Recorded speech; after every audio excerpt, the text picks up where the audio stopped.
So yeah, so welcome everybody. Thank you for just bearing with us with those little technical issues.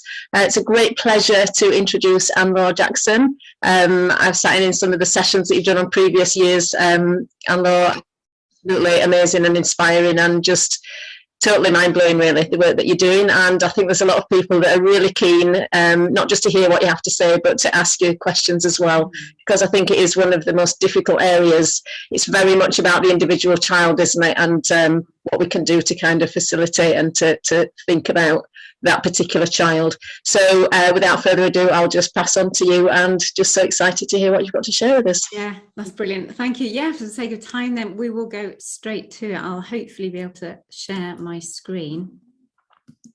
And we'll just get the PowerPoint up and running. So I do want to give time for questions at the end. Absolutely. So I need to move all the Zoom bits out of the way so I can see what I'm talking about. And the pictures. Okay, great. So yeah, we're here. It's like, why won't my child? This is relevant for all families. Sometimes when we think about sensory processing, we think it's about special needs or autism, ADHD, dyspraxia. Yes, of course it is, but it really is for all families because we are all sensory beings. So anytime in our home education, if we are feeling frustrated, annoyed, exhausted, or confused, it's always a good idea to go back to seeing what is going on in the sensory processing of our children so that we can actually enjoy home edding, not be worn out, discouraged, give up, all the rest of it, all the things that come and all the things that feelings that we can feel like failures, and it's just too much sometimes. But hopefully this will give an element of freedom in the way that you do home ed, or an understanding of things that really can be quite confusing. So I shall click on, who am I? So I'm Laure Jackson, Santé Occupational Therapy. I have online sensory super systems for parents, teachers, grandparents, carers, anybody who wants to know about sensory processing, because I love this topic. I got my OT with distinction. I'm an advanced practitioner, my PG diploma in SI, a mentor for those around the world. But more importantly for this conference, I've been a home educating mum of 21 years. So I come of age this year as my oldest one, like definitely like hands are off. He's a grown young man, but my youngest, I am still home edding him. So very much my work life and my home life work hand in hand. So I have a very careful, we can always have another chat about how do you work out, how do you being a working mum while you're home edding too. And I have absolutely loved my home education. And now the scales are tipping because my children no longer need me in the same way that they did do, so that I'm able to invest more time now into serving and equipping other families. So yeah, it's only my 14-year-old, 15-year-old this year who said, it's okay, mum, I can work on my own now. I don't need you. And it was just like, ooh, for the last 21 years, this is what I've been doing. Priority, home education. Now priority is changing, is tipping to being able to serve more. So I am delighted, really delighted to be here. So what the session will cover, some of it will be on, some of it's covering what I've written in the book, Home Educating a Sensory Child with Ease. So that can be found on Amazon. But we're going to look at a sample of sensory issues that impact home education. A neuro summary, very brief, an experience of looking at your own senses so that you can then apply it to your child, or at least when it makes sense to you, it's easier to make sense of what other people, what your children are finding. Strategies to make changes now, straight away, straight after this, things can change. I will be telling you about further support if that's what you're looking for, and then definitely time for Q&A. So this is where it would be lovely for you to either write in the chat, not that I will see it, but I think Ruth will see it, or write it down and we can chat about it afterwards. So why won't my child? We need to look about what are the things, no matter how small, what are the things that are just really bugging you? And this is a time to be honest. This is a very real conference, okay? Yeah, I've been there, done that. Like, there's no point in making up that this is all glossy and all absolutely wonderful. I love home education, but there are some very real stresses in it. So why wouldn't they just stop fidgeting? Why wouldn't they sit still? Why can't they sit at the table just to work? Why won't they stop humming and singing when we're trying to work? On the one hand, it could be beautiful and really, really lovely. But on the other side, it could be quite frustrating. Or for little babies, why won't they let me put them down without screaming? They're really happy up on you, but as soon as you try and lay them down, they start screaming. And there's a sensory issue. It could be a sensory issue at that base. I will go through these to explain how we would tease out what's going on with these behaviors from a sensory perspective. What about a child who doesn't eat like the rest of you? Maybe really picky eater. That affects hospitality, it affects your meal times, it can be quite stressful. I've worked with families that have to eat in separate rooms. What about getting themselves dressed? Maybe things are put on backwards. Anyway, I'll go into more detail. What about handwriting? Can that be a battle? I know it can be. And we'll look at why. Maybe they're going around and they're touching everything. So when you go around to Granny's house, it's just like they're putting away the china because little one is coming, and it's kind of potentially a big destruction zone if you don't put things away. Or you go around and visit another family and you really don't want to be doing that, or you just know that you can't. So there's lots of why won't they, and that's what we want to get real with. So there could be more sensory issues getting in the way. Rocking, spinning, hanging upside down, constantly on the go. Mouthing, clothing and objects. So you need to change their top throughout the day because they just lift it up when they're chewing all the time. Maybe they're clumsy and they're messy and things get broken. Or they're anxious, nervous, stubborn, controlling. And you're the nicest parents, you know, you really are. And you've got a lovely family. And it's just like, why are they like this? That, you know that it's not you, or you trust that it's not you. You kind of want to believe it's not you, and it probably isn't. You know, it's the way that our children are. And sometimes they have to be really controlling because they have to protect their own senses, because life is really hard. They feel things so intensely, much more intensely than most people realize. And it just that they have to be controlling as a way of protecting and helping them keep calm and content and confident. Otherwise they have meltdowns.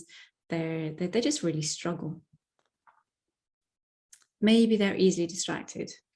They probably would have got a label of ADHD if they were at school. Sometimes labels help, sometimes they don't. It does depend, doesn't it? What about you as mum? You know, easily overwhelmed by a full house and you feel like a broken record. You know, sit still, just one more bite, put your brother down, stop licking the cat. There's a whole load of things, isn't there? So what does your child do? And we can see if it has a sensory base a bit later on. So do write those down, put them in the chat or hold on to them. So you can make changes. This is what about you can do these things. One mum said, we've been to speech and language therapists, other OTs, had assessment by CAMS, also had prayer ministry at church, but this is the first time I feel anyone has fully understood our situation and offered anything specific to my daughter's needs. I feel so positive that for the first time we're helping her in an effective and lasting way.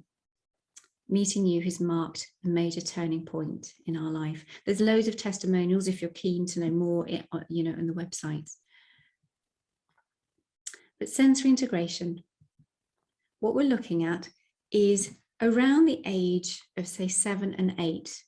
We're looking at, they should be in a good place. You've done a lot of work up until that age. Their academic skills should be easing off. Their reasoning should be increasing. The coordination, they're pretty good at sports. Their concentration, their self-esteem should be average or above. Their self-control, their organizational skills. So that is the typical, when we're looking about that age-ish. If that's not where they're at, or you're already noticing at a younger age that something isn't quite right. We do need to step down the developmental stages somewhat. So when they go lower down, you know, age 5-ish, 3 to 5, they're purposeful. They're learning how to, they've come out of the tantrum stage, but they're learning how to get more regulated, and they're starting to dress themselves and playing and talking, learning things. When they're a bit younger, 1s to 2s, it's about learning to walk and rolling. The mother-infant bond, if you've got an adopted child or adopted children, you know that's going to affect their development. But actually, foundationally, to all of this are the senses. So that's why it's really important that we look at sensory processing if we've got any issues higher up. If there's not a, you know, if there's any issues higher up, we just need to go back to the senses. And this is what they are listed down at the bottom. Vestibular is based, it's a sense that's based in our inner ear, and it detects all kinds of movements. Anytime the head moves, it gives impulses to the vestibular system. It controls so many things: our arousal levels, how alert we are, how excited we are, our coordination, our muscle tone, the use of 2 sides together, has a lot of impact in our body and how we use it. Proprioception, that's about our muscles and our joints. Every time we do something with our bodies, we are stimulating our proprioceptors. Interoception, it's about, do we feel our internal senses? Hunger, toileting. Some people can feel their heart beating. Some people can feel how they breathe, which can be really off-putting for some. The visual sense, the normal 5 at the bottom: sight, sound, smell, and touch. So let's look at these behaviors from a sensory perspective. Yeah. So if they are fidgeting and they won't sit still, it could be for lots of different reasons. It could be proprioceptive, vestibular, tactile, auditory, olfactory. There's a few areas that we need to tease out, and very much the programs that I have, these sensory super systems, are about teasing out and finding your unique sensory thumbprint. So if they're fidgeting, is it that their brain, they need to move so that their brain knows where the body is? So it doesn't register the senses without movement. So that's why it's a proprioceptive vestibular sense.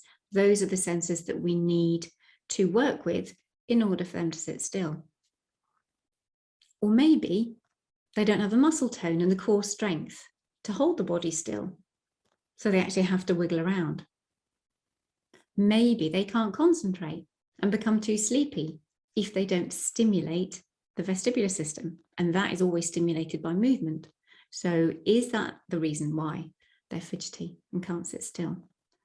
Or maybe they're bothered by sights or sounds, smells, the feel of the clothes. So moving drowns out the unwanted sensory input, because the brain can only cope with so much sensation at a time. And sometimes our children will do things to block out unwanted sensory experiences, because moving sends lots of impulses to the brain, and therefore the brain focuses on those rather than the annoying sensations that are around them. So there's a lot of teasing out, there's a lot of talking things through, there's a lot of understanding that needs to happen to be able to find the roots of this. So this one is perhaps more similar, more simple rather. Like, so for stopping humming and singing, that's pretty much normally an auditory. There could be a few other bits and pieces, but it's quite simple, this one. It's a straightforward auditory processing. So it's a similar idea. They are making their own noise to block out noise that bothers them, because certain frequencies can be really painful. High-pitched frequencies can be worse. We just have to find what their particular auditory processing actually is. Maybe they need that extra input to focus and concentrate. So by telling them to stop humming or singing is possibly the worst thing that you can do.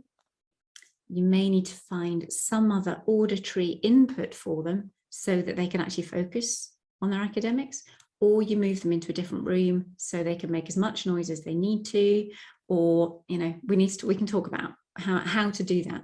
But this here on the right, this is very much, this is the auditory processing, the cochlea on the inside. It's really closely connected to the vestibular system, because this is the vestibular system. Here, your semicircular canals and all these jelly receptors inside those semicircular canals and down at the bottom too. And they pick up every movement that we make. Beautiful system, powerful. So let's have a look at another one. What about if you had a baby? Did you ever have a baby, you know, that you would scream if you tried to put them down? Now, this could be, it could be vestibular, it could be tactile, it could be a few other things, but those are the main two that we would look at, because they need that deep touch pressure to settle their systems. So when they are on you, you may be holding them tight, you may be swaddling them with a sling or some form of something or other, and they have that deep touch pressure. And as soon as that is removed from them, if you are not swaddling them, they may lose that deep touch pressure, and that affects the brain. So they wake up. So we need to look at their touch system to see quite if that's being very balanced or not. What we're dealing with are systems that are dysregulated, they're imbalanced, they're very sensitive to sensation, or they're not registering sensation very much at all. So those basic foundational blocks are just not strong.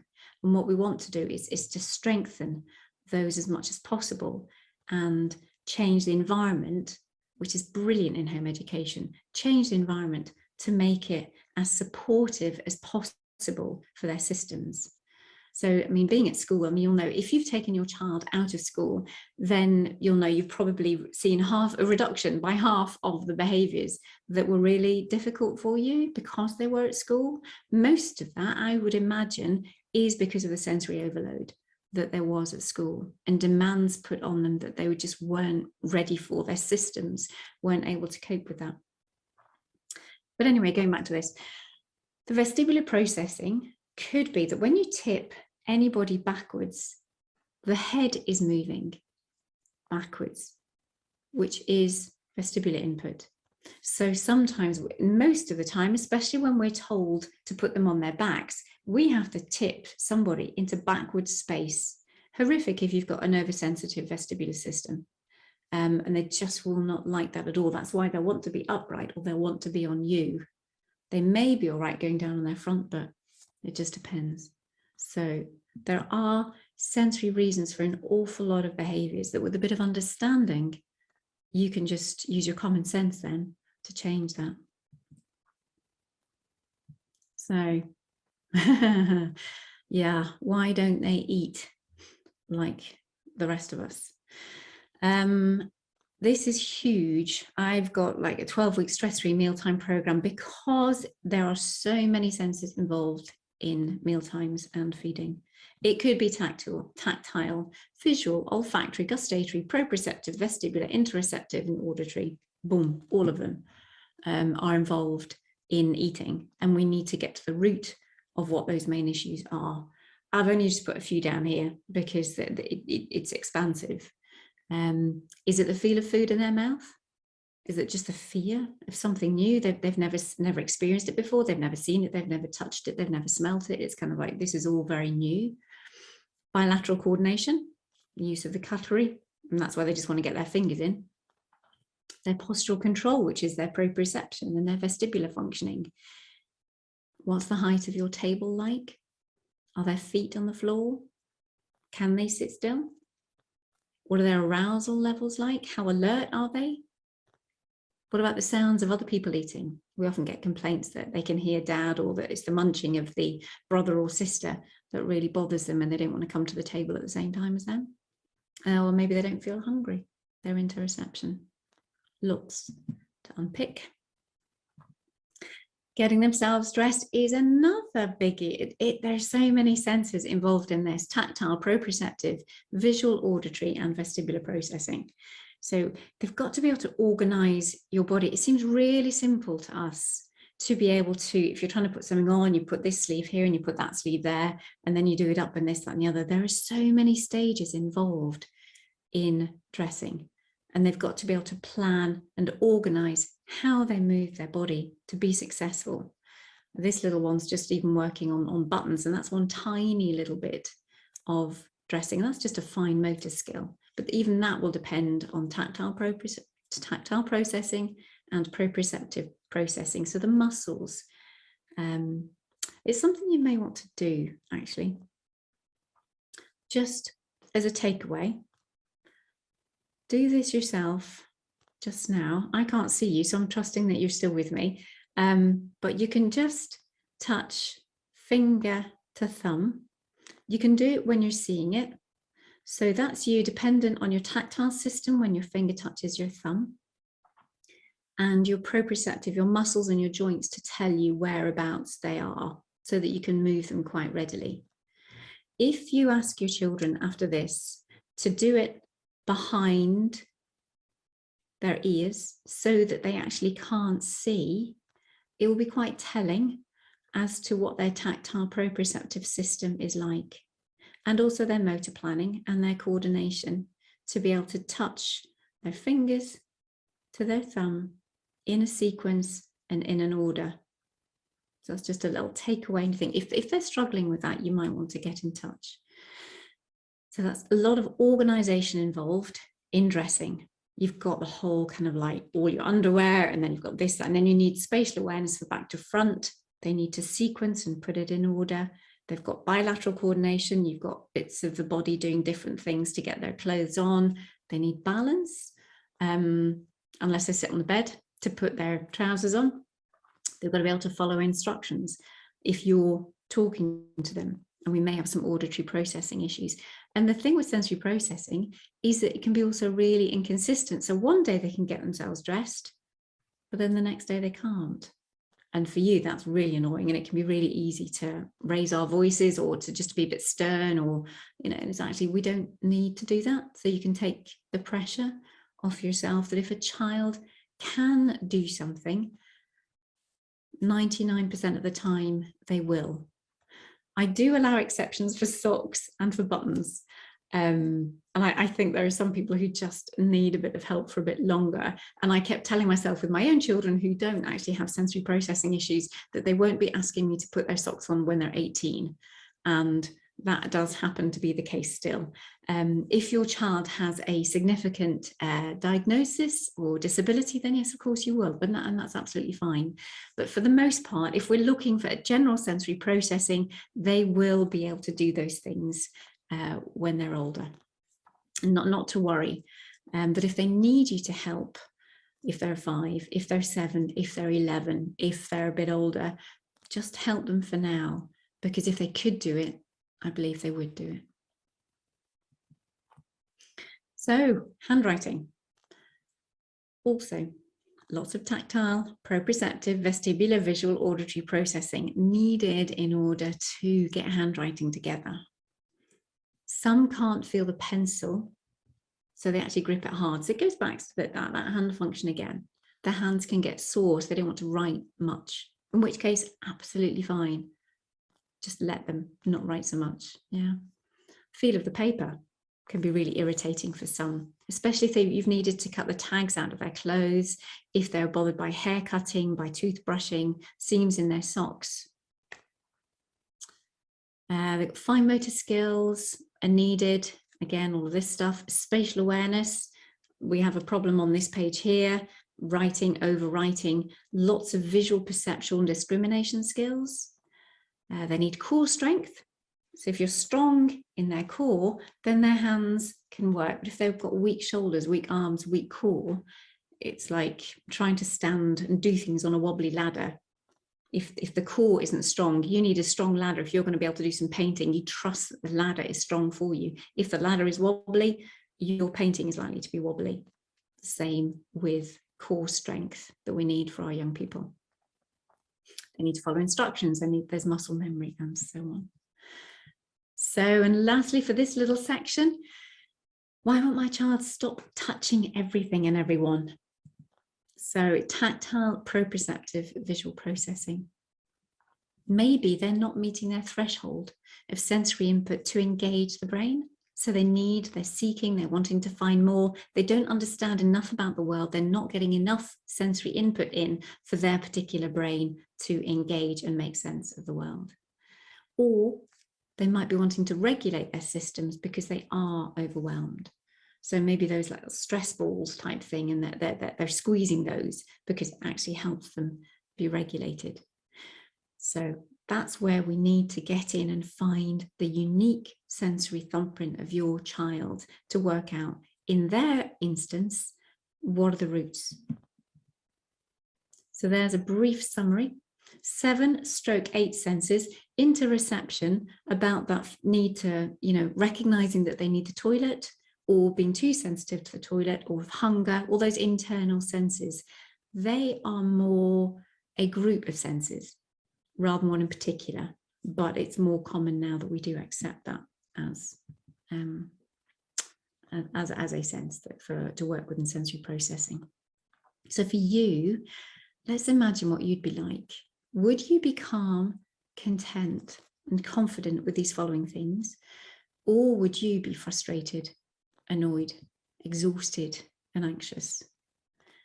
So if everyone's Zoom microphone was open while I was talking, how do you think you'd respond? What about if you could smell a fire? We're sitting here and you can smell a fire. Are you going to be nice and calm? What if your clothes felt scratchy, or you were sitting on a chair that was, if you've got shorts on at the minute, if it was scratching? What about if the sun was shining through the window right on your face or on your computer screen so you couldn't actually see this? What about you feel as though you need the toilet? Although you went 5 minutes ago, that would be your interoception. Or you break a cup for the 3rd time in a week. You just move from the table to just have a little stretch while you're listening, and another cup gets broken. So many of those things would be, wouldn't they? Frustrating, annoying, exhausting. And imagine for our young people, for our children, they're having to deal with all of this stuff. These are all sensory. They're having to deal with this stuff every day. Some of them every minute of every day, because they can't close their ears. If they're bothered, you can't close your nose either, unless you put nose clips on, which is one of our strategies. So sensory processing is we take in, we sort through, we make sense, we respond appropriately to the sensory information coming from our own bodies and from the world around us. It's about making use of those senses, using them well to live, to thrive in a calm, content, and confident way. And basically, sensory processing affects 1 in 20 of us, and it doesn't matter whether we've got a diagnosis or not. So that's why this is for all families, not just if they've actually got a diagnosis. We know that if your child is on the autistic spectrum, that they will have now, thankfully, it's been recognized that it's part of the profile of someone with autism, that they will have most likely sensory overreactivity or underreactivity. And most often I see other areas of sensory processing as well. So here we have just senses affect the whole brain, basically. Most of them come up through the brainstem, but they are diverse. They just spread right the way through the brain and affect the whole brain. A proper sensory processing disorder, as it would be called, I don't like calling that, I just prefer saying we've just got difficulties with sensory issues. There are 3 main areas: modulation, discrimination, and motor issues. That would be more your dyspraxic, clumsy type child. A modulation issue is where they're really overreactive, really oversensitive to sights and sounds. Hands are over the ears. The feeling of clothes really bothers them. So modulation is about it's really tricky coping in the environment, and they often go into flight, fight, or freeze. The children are nervous, anxious, aggressive, clingy, and stubborn. Or we've got the discrimination and the praxis issues, those motor-based ones, and basically it's tricky to organize their bodies and make use of it. The children are disorganized, clumsy, frustrated, and they have low confidence. And you're trying everything that you can, but there's nothing that you can say that is going to make them feel any better. We have to work and the underpinnings of it all, and recognize that it's their body that's not processing things so well. So we all have a sensory thumbprint, which is unique and special. So we'll just take a few minutes just to have a look. As you look through here, I often describe it as coffees. So you'll see at the top, a quiet, someone who's quite overreactive, doesn't like a lot of sensation. It would be more of a latte. Regular cappuccinos, you don't really mind, not a problem. Most of your children will be cappuccinos, I would imagine. You may have some who are bold, that they like, like a lot more input into life. And then you have our intense ones, and they are like, woof, double espressos or doppios. They like getting messy. They like a lot of movement. They like a lot of whatever. But also, they may just like things in one sense, and they might not like things in another sense. So they might be all physical and all go in the proprioceptive vestibular sense, and they'd be quite intense, but they might be a latte in their auditory. So that's why it's really important that we break down all the senses and we try and tease out what's going on with them. These are examples that are in one of my courses. So do they take a shower? You've seen those there. Vision, we've got those issues. Just for the sake, because we started a bit later, I might just scoot through these a little bit, but you can see them there or catch them on the replay. Do they like a lot of visual input or do they not? Proprioception, do they like a lot of crunchy, chewy, high, intense physical stuff or not? Vestibular, do they love the spinning, the rocking, the jumping, the moving, the climbing, the upside down, their heads down on the sofa? They want to sit that way. Are they seeking a lot of vestibular input, or are they quite reluctant? They don't want to go up escalators. They're really cautious going down curbs. And we're looking at doppios or lattes. Smell, taste. Do they just want the curry? They want the chili. They want it as spicy as possible. They want the intensity. Or are they like, no, they just need a bland food. We just need the beige food. McDonald's, chicken nuggets and chips. Thank you. Auditory. Do they just make a lot of that noise? Do they want a lot of that?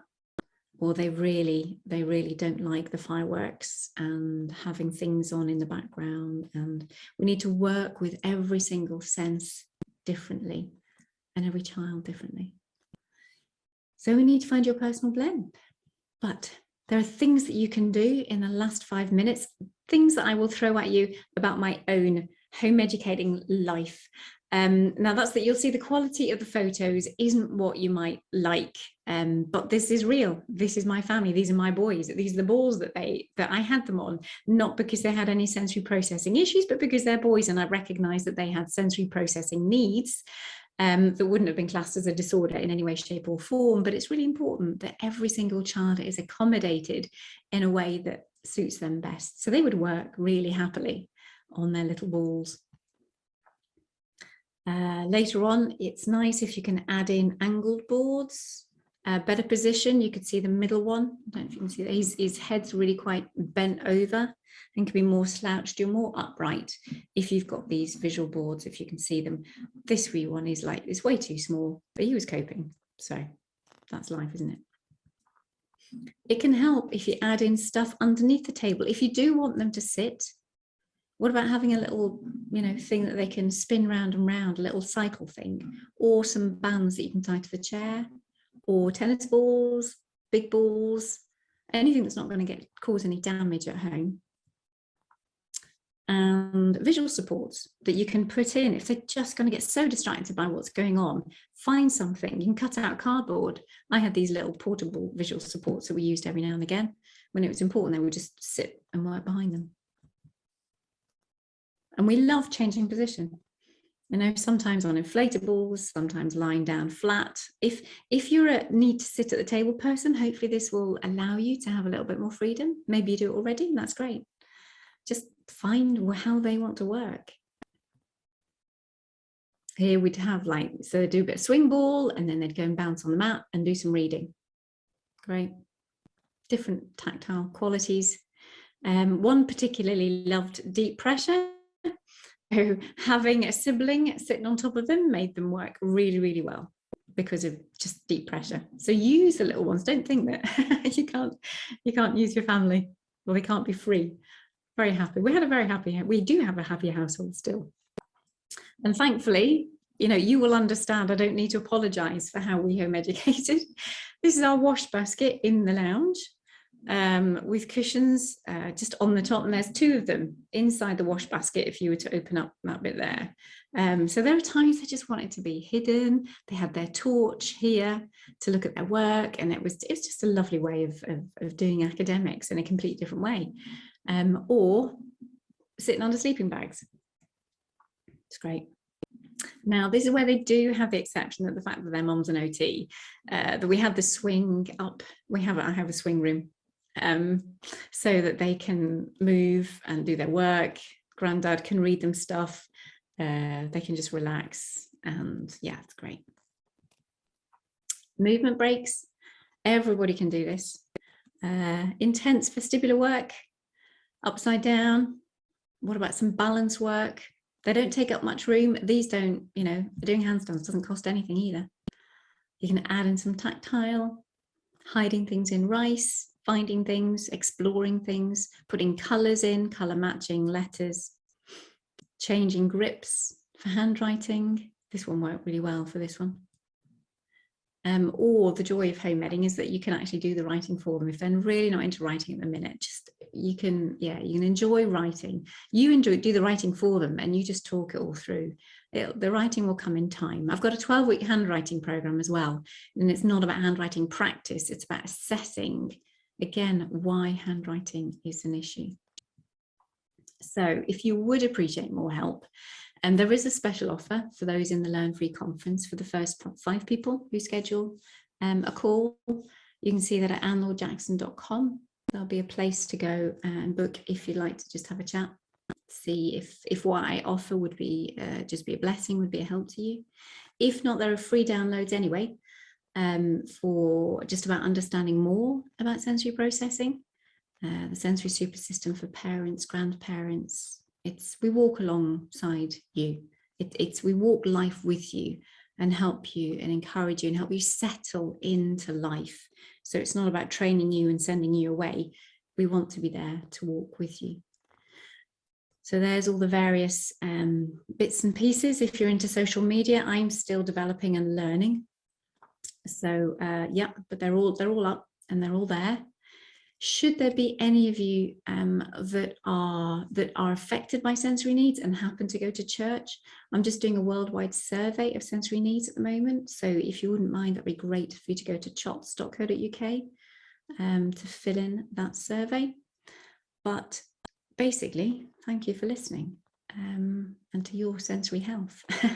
Santé means cheers in French, so I'm hoping that that's what you feel whenever we connect, and that you will be calm, content and confident, and that I would love to answer any questions. So I shall stop sharing and open up the chat and just see where we're at. What do you think? Okay. That's really, really helpful, I think, there. Thank you very much, Laure. There is actually a lot that was in the chat. As you've been speaking, people have actually been putting instances and things that they're facing and just agreeing really in terms of their children. So I thought it would be perhaps quite good just to read out 1 or 2 of those, just to let you know what kind of issues people were recognising. So we've got Annie's put quite a lot. Perhaps Annie, we can come back to you, because we'll get you to explain, because I think there's some things that you for yourself are actually recognising as well. But just to kind of pick out some of the things, like refusal to engage with any form of learning, that they kind of won't reason with you, lots of thumb sucking at quite an advanced age at 11. Megan said handwriting is a battle. He knows how to do it, but he just won't, or he writes like a 5-year-old, despite being very bright 10-year-old. Sandrine, actually, there's quite a lot of issues there, Sandrine, that you're kind of highlighting. Just to say 1 or 2 of them, you have a child with SPD. Do you want me to go through and just give a few examples then, Rhys? Should I just pick out 1 or 2? Would it be helpful? because Sandrine's written quite a lot. So Sandrine, would you like to just come on and just give a bit of an overview? Because you've written quite a lot of things on there, obviously resonating, and there's lots of needs for your children. So I wonder, would you like to just unmute and we'll get you on Spotlight, and perhaps if you want to just say a little bit about your situation, because there's so much in there that I think perhaps Anne-Laure could pick up on that might be helpful. Yeah, do you want me to put the video on, or is it okay just with the audio? If you're happy, but if it's a problem, then I don't mind. Well, I'm just really, it's a thing to find a bit weird just not having the video on.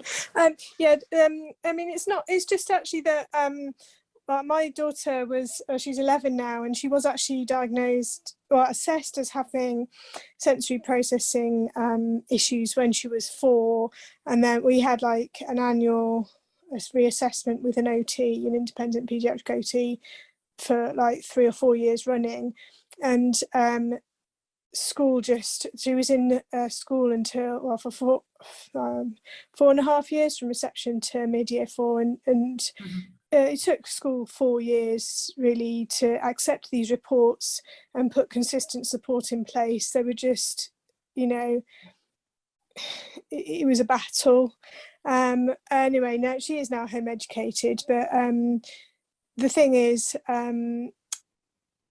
I suppose because this has been ongoing for us for so long, we kind of just accept how she is, and we kind of like take it for granted that those are the issues that we have. But actually all of this is kind of, I think that's just why I posted so much on the chat, is just because it's reminded me of all of those things. Do you know what I mean? Because sometimes it's not that we don't put things in place or that the support isn't in place for her. It's just that because it's been ongoing for so long, it's not always at the forefront of our minds so long, so we kind of like forget sometimes, like, oh, she has these struggles because she's got these issues. So that's, I could just relate to so much to what you were saying. And there's you know, it goes 2 ways from there, because on the one side, I think home educating families are amazing just for their love, their accommodation, and you know, just that lovely support. But then there's the bit that's missed is the fact that we can actually do something about this. We can treat the systems, and that's the difference. I was working with people over lockdown who were supposed to be getting therapy, and they couldn't, obviously. So they were coming into our program, into our sensory super system. And then one of them in particular went back to the therapist after lockdown, and the therapist said, you don't need to see me anymore. The work that you have been doing over this last 6 months means that you no longer need private therapy.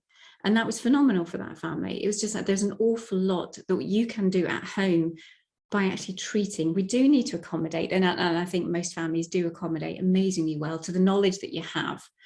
But we can, I think there's always an extra level that we can, if folks want to learn that bit more. I think it's just really interesting, because that's it. I think, you know, we forget how much we can actually do. I mean, we've got the bouncy balls in this lounge, and we've got the fiddle toys, and we've got everything, the wobble cushions, and we have everything. And some things we use kind of consistently, some we kind of almost like forget that we have them, or, you know, but it's more like, you know, just remembering that these issues are very real, and also that actually, although some children mature and some there is a degree of sensory integration. I'm not an expert, so correct me if I'm wrong, but there's some degree of sensory integration that occurs through sort of just growing up and maturity.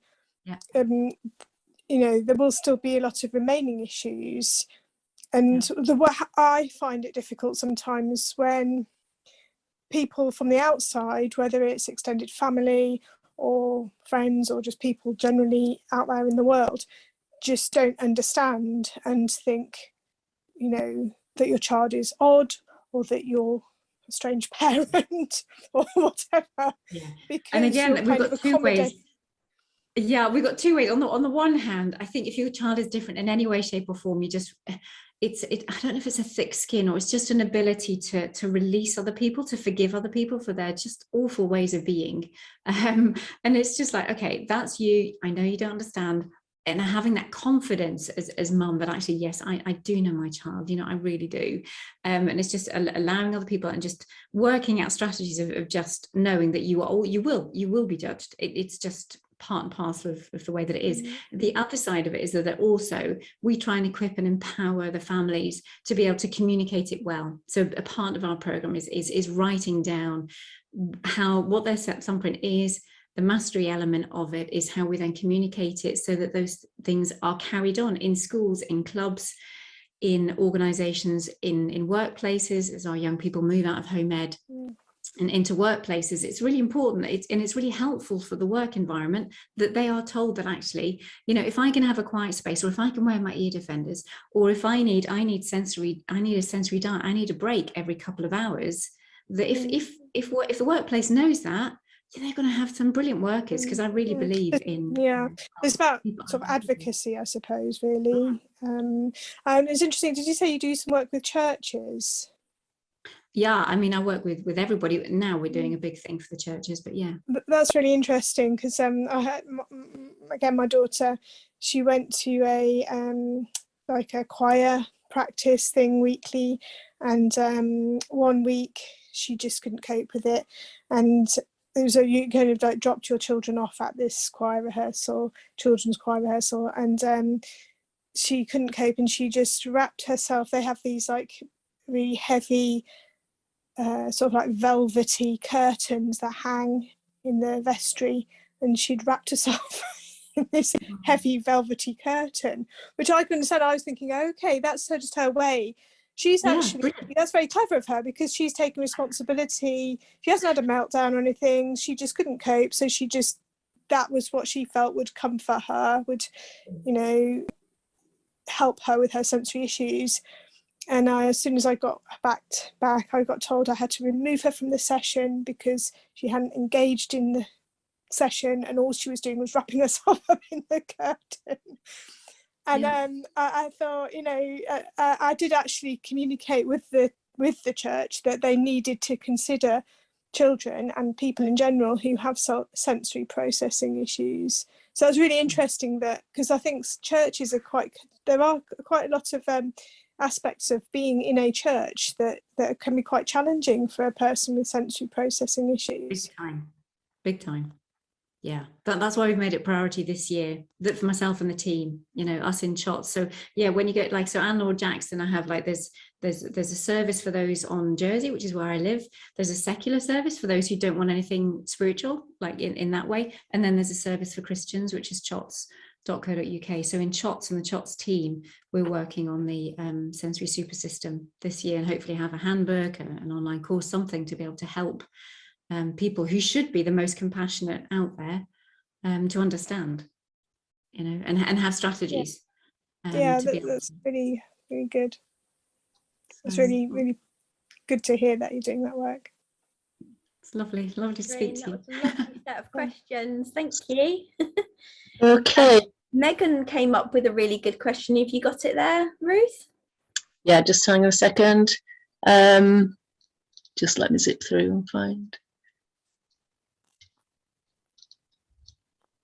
No, I've lost it. I'm just scrolling through.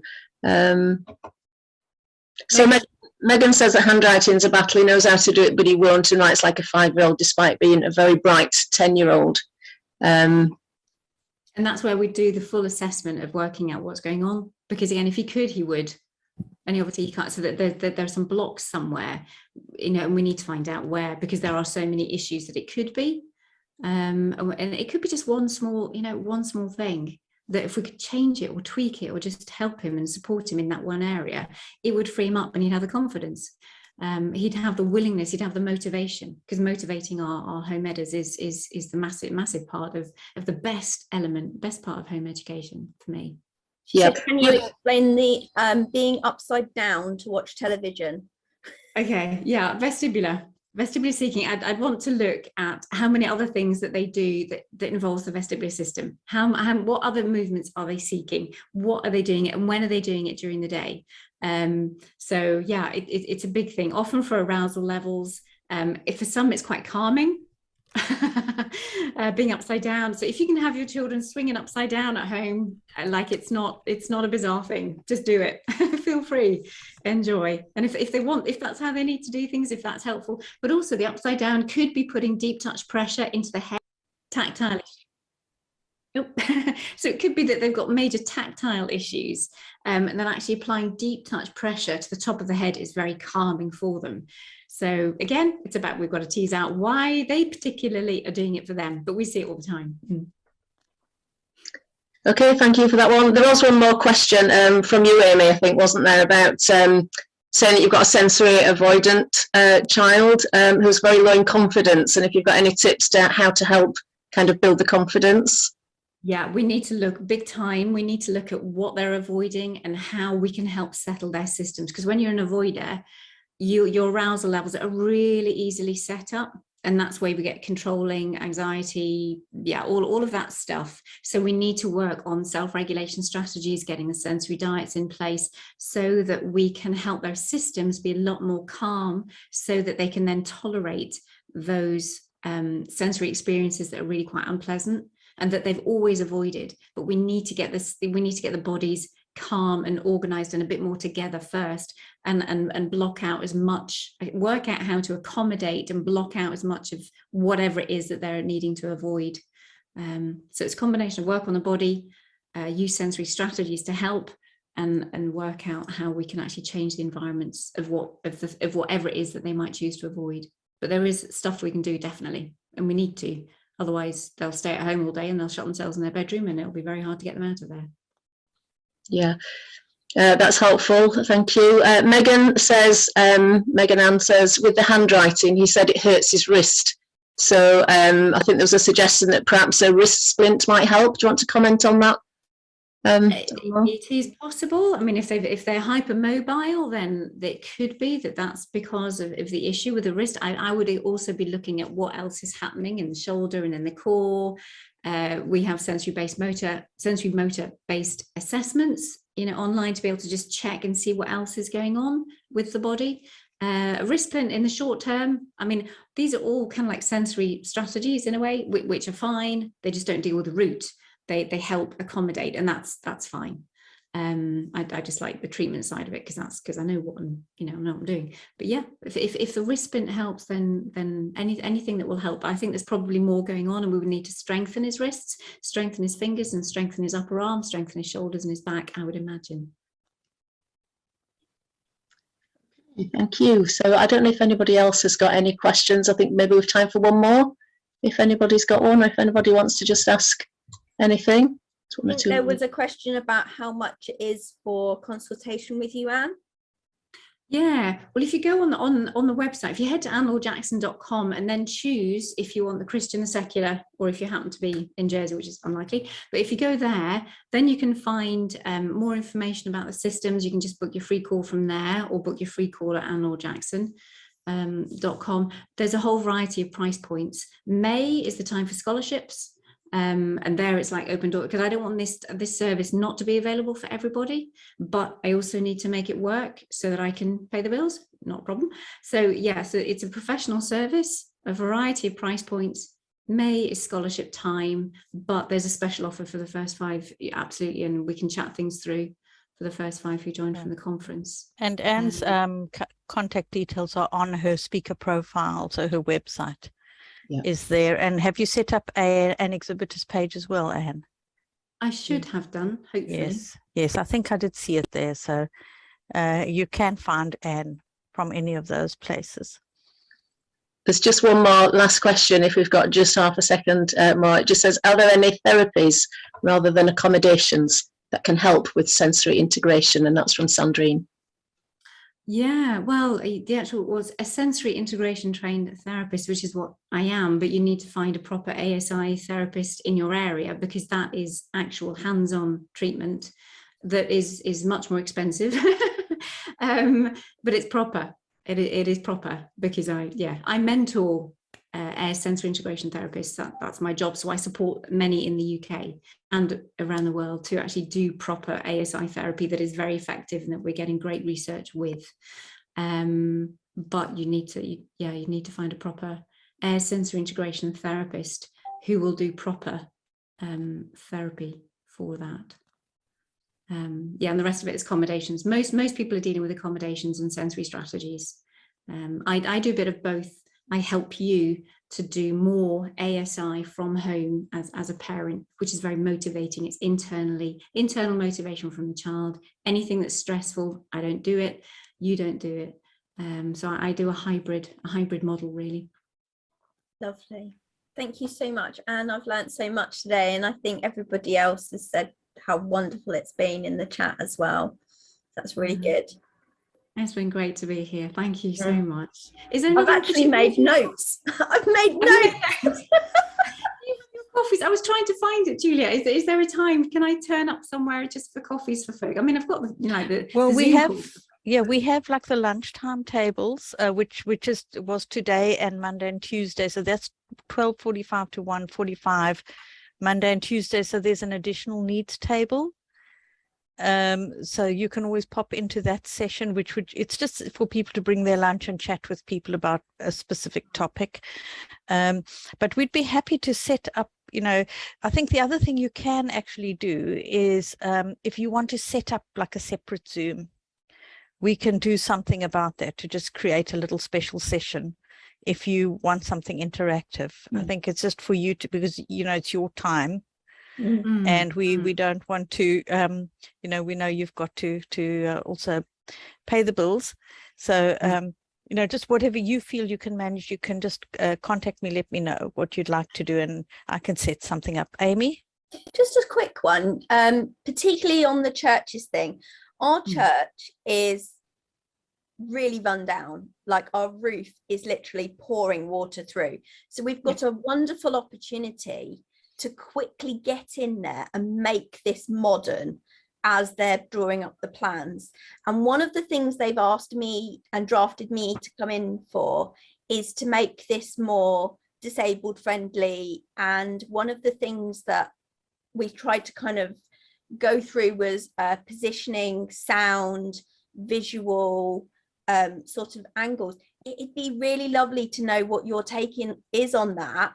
Particularly in a church environment that's a very old village church. I mean, we're talking 13th century with stone end pews. So it's really behind. It's not got running water. It's not got toilets. It's not even got an even floor. So bringing it right up to scratch is a beautiful opportunity to get in there and say, look, to make this sensory processing safe, we need X, Y, and Z.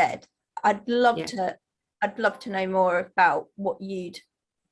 That's brilliant. If you connect to the survey or email me separately, and then because we're going to have an audit. We've got a couple of things. We've got a questionnaires for people to give to their people in churches when they first come. So there's a welcome pack, really, so that they know that they're involved and or valued with their different needs.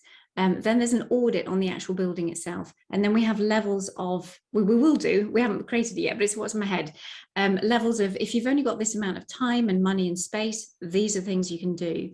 If you've got the next level, and if you've got the next level, it could be that you'd be coming in at level 3, like our church is, that we can do some significant things because we're doing a fairly big revamp.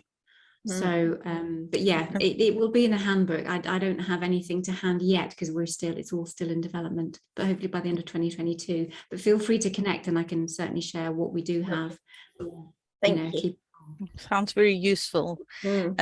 So I think there has been a question about setting up a group for sensory processing. So we've got, like, on the website, you've got the under community, join a conversation, and those are just like forums. So I could set up a forum there if anyone wants to go in and talk some more there. Okay, if you set up, if there's a conversation, a forum, that'll be great. And then I might need to ask you how to access it. Yeah, I know it's not as intuitive as some other platforms, but but otherwise, if you'd like to do another session or just an informal thing, just email me whatever you feel you can do, and I'll see what I can organize. Okay. And also for folks just to have that one-to-one chat with me through the website, that would be yeah, that's wonderful, Anne. And I think people have really, it's these are conversations that are not had enough in these sorts of spaces. So we'd appreciate that you could come and bring that perspective, and it sounds like it's been really helpful to a lot of people. Well, thank you so much. I'm so delighted to be here. Wonderful. Thank you. Take care.